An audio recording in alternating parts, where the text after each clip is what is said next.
Vamos começar exatamente por Pedro Costa, depois o Andrei Matos, que já está na redação do Grupo Bandeirantes, também vai falar com a gente. Vou começar com o Andrei aqui.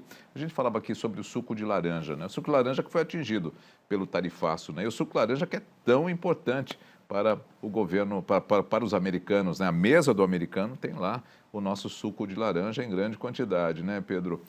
Bom, qual é a expectativa? A gente está no aguardo aí, a qualquer momento pode começar o anúncio do pacote de ajuda fiscal lá da ajuda no geral, né, não só fiscal, lá no Palácio do Planalto. Então a gente pode cortar aqui a qualquer momento vocês dois, por isso peço desculpa já de antemão. Então vamos começar com o Pedro aqui. Pedro, fala a respeito então dessa questão do suco de laranja. Oi, Nelson, boa tarde para você, boa tarde, Paty. Fica tranquilo, quem sabe aqui no Band News está na velocidade da notícia, então a gente segue trazendo informação para todo mundo. Olha, porque é o seguinte, de acordo com a Citrus BR, que faz parte da indústria, a queda nos preços internacionais pode ter perdas totais que ultrapassem quase 2,9 bilhões de reais. E mesmo fora do tarifaço, a questão do suco de laranja, os subprodutos relacionados a esse produto estão aí sendo tarifados. De acordo com a Citrus BR, eles são amplamente, utilizados tanto na questão de bebidas, quanto na produção de cosméticos também, né. De acordo com a nota emitida ontem pelo setor, os produtos dependem de ingredientes muito importantes, como células cítricas, que é como os gominhos da laranja, né, e os óleos essenciais responsáveis pelos aromas ali, esses são insumos que são sobretaxados também em 50% e inviabiliza muito essa operação. Além disso, pode ter um efeito negativo para o consumidor e para as empresas norte-americanas e impactar também a cadeia. De acordo com a nota também técnica encaminhada pela indústria, esses óleos são fundamentais para indústrias de cosméticos também, né? Os Estados Unidos respondem por fatia expressiva das exportações brasileiras desses insumos, cerca de 36% no caso de óleo essencial e 39% para o óleo comum, né? E isso pode ter um impacto muito grande do setor e por isso esse anúncio hoje do governo para um plano de contingência será muito importante para situações como essa serem aí mitigadas, né, minimizadas por parte aí desse efeito do tarifaço, Paty e Nelson. Muito bem. O Pedro, até logo mais teremos aqui no meio do dia a entrevista com representantes da Abipesca, o setor da pesca, que também, né, está sendo impactada, assim como o setor de carnes. Como você vem acompanhando, vocês aí do Terra Viva também estão acompanhando os apelos dos outros setores do agro, né, aguardando o que vai vir agora, o que virá agora de anúncio do governo federal. Pois é, Paty, no caso da pesca, a gente acompanha uma situação complicada em relação à tilápia.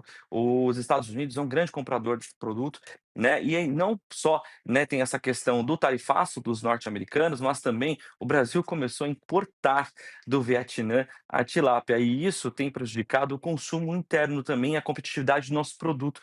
Também é um caso que tem que ser estudado com cuidado, já foi falado em algumas situações sobre isso, e lógico que o setor pede aí uma ajuda do governo justamente para conseguir ajustar as contas, uma vez que o importador trouxe aí esse tarifaço, um dos principais mercados, no caso dos Estados Unidos, e o Brasil agora comprando de fora, sendo que o setor pede que seja investido mais dentro, né, a produção interna, do que trazer esses produtos de fora, né, principalmente questionando que até questões sanitárias, que o destino é dessa tilápia é da do Vietnã. Né, no setor de carnes também a gente acompanha um pouco mais essa apreensão, né, a gente vê a carne bovina principalmente nesse sentido, né, agora há pouco divulgaram até alguns números da produção de carne, né, trazer para vocês, em primeira mão, que acabou de chegar para mim inclusive do pessoal da Abrafrigo, Associação Brasileira dos Frigoríficos, que trouxe uma atualização em relação às exportações, de carne bovina. A situação da carne bovina, é importante falar que lá o rebanho foi praticamente muito reduzido, né, o nível histórico, né, mas exportações seguem aí com um recorde em julho, em meio a esse tarifaço dos Estados Unidos. A nota que acabei de receber agora da Abrafrigo. A carne bovina não está entre os produtos que entram na lista de exceções, né, mas tem, assim, sofrido esse problema. De acordo com o próprio anúncio feito há pouco, os Estados Unidos mostra aí que apesar do tarifaço norte-americano, as exportações totais do setor no mês de julho alcançaram 1,7 bilhão de dólares, resultado 48,4% maior em relação ao mesmo período do ano passado, né, mostrando aí que existe sim um volume muito interessante. E segundo a Abrafrigo, a China foi responsável por 44,5% da receita e por 38,5% das exportações de carne bovina nos 7 primeiros meses do ano, mostrando aí um grande momento do mercado chinês. Os Estados Unidos se mantiveram na segunda posição entre os maiores importadores, com vendas aí alcançando 1,4 bilhão de dólares, né? Foram 484 mil toneladas embarcadas. Mesmo assim, o setor segue ainda receoso em relação a como vai ficar daqui para frente, Paty e Nelson, em função dessa questão do tarifaço, porque agora a carne brasileira, para chegar lá, para virar hambúrguer para os Estados Unidos, vai ficar muito mais cara para os americanos comprarem da gente. Pois é, Pedro, isso que chama bastante atenção, porque você já tinha adiantado aqui lá atrás, ainda quando o anúncio do tarifaço tinha sido anunciado pelo presidente Trump, mesmo antes de haver ali tirar, né, do contexto vários outros produtos, né, mais de 40 produtos, enfim, já se falava exatamente que muitos produtos fabricados aqui no Brasil são específicos para o mercado americano, entre eles o hambúrguer, né, que já sai daqui, de certa forma, na forma, né, do hambúrguer americano, da forma que o americano gosta e tudo mais. Ou seja, óbvio que você pode armazenar, não sei por quanto tempo isso pode ser armazenado, até que as negociações possam surtir efeito ou não, né? Mas, de qualquer forma, é algo que já estava dedicado àquele mercado, assim como outros, né, estão. Eu queria te perguntar, não sei se você tem algum dado da Bifrutas, que também foi bastante impactada. Nós vimos aqui o presidente dessa associação dizendo que vai se perder essa fruta toda porque o mercado brasileiro não vai conseguir consumir, o mercado europeu também já estava abastecido, então eles não sabem o que fazer e é perecível, né? Exatamente. A Abrafrutas, né, no caso, mostra que tem vários produtos, né, que seriam importantes, como o caso da manga, por exemplo. É muito importante a gente falar sobre isso, porque é um mercado muito, que os Estados Unidos acaba comprando, no caso da nossa uva também, enfim, sucos também indo para lá. O que é importante citar, Nelson, é que, os setores, principalmente de frutas, é muito delicado, não só por conta disso, mas por conta do amadurecimento, né. A fruta tem seu período, ele vai ficar ali no pé, mas ele precisa ser colhido, né. Mesmo que você tenha um armazenamento daquele produto, mas precisa encontrar, inclusive, rotas alternativas para isso. Eu volto a lembrar, que temos um estudo, né, feito pela Liga Árabe, inclusive, que mostra os países árabes com potencial interessante de compra desses produtos, que podem viabilizar o escoamento.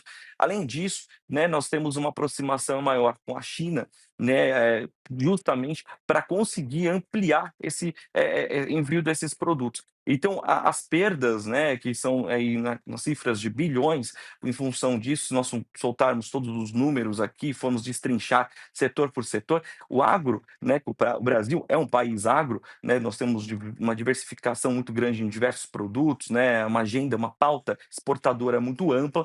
As frutas, né, que o mercado atende bastante o mercado americano também, isso acaba refletindo também no custo de produção daqui para frente. Como é que vai ser essa próxima safra? De que forma esse produtor vai continuar produzindo, ele vai estudar estratégia para mitigar perdas, para não ter mais problemas, né, como, contratos, por exemplo.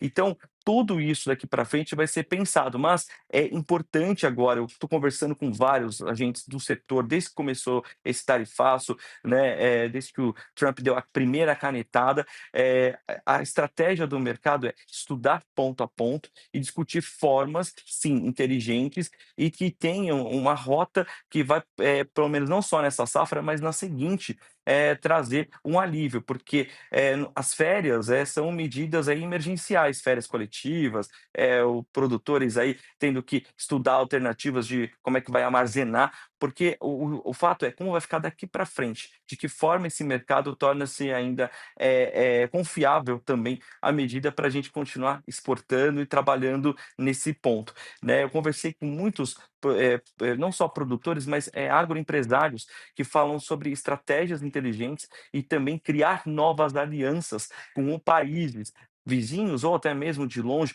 que tenham sim uma capacidade, o potencial de compra, não só de produtos como frutas, que são produtos mais perecíveis, mas também de outros, como nós estamos falando das carnes, né? Falando sobre os pescados também, de que forma isso não só escoa no mercado interno, que seja atrativo também para o mercado interno, mas também o externo. É um ponto agora delicado e esse anúncio, obviamente, é um anúncio emergencial, mas daqui para frente pensar. Muitos falam sobre descentralizar mercados, né? Olhar de uma forma de diversificar não só produtos, né? E melhorar esse produto, entregar ele mais beneficiado, mas também levar para outros países, criar novas alianças de uma forma mais estratégica para situações como essa não derrubarem, né? O nosso setor, né? Como foi frutas, pesca, no caso do setor citrícola, carnes, né? De forma geral, e na construção também.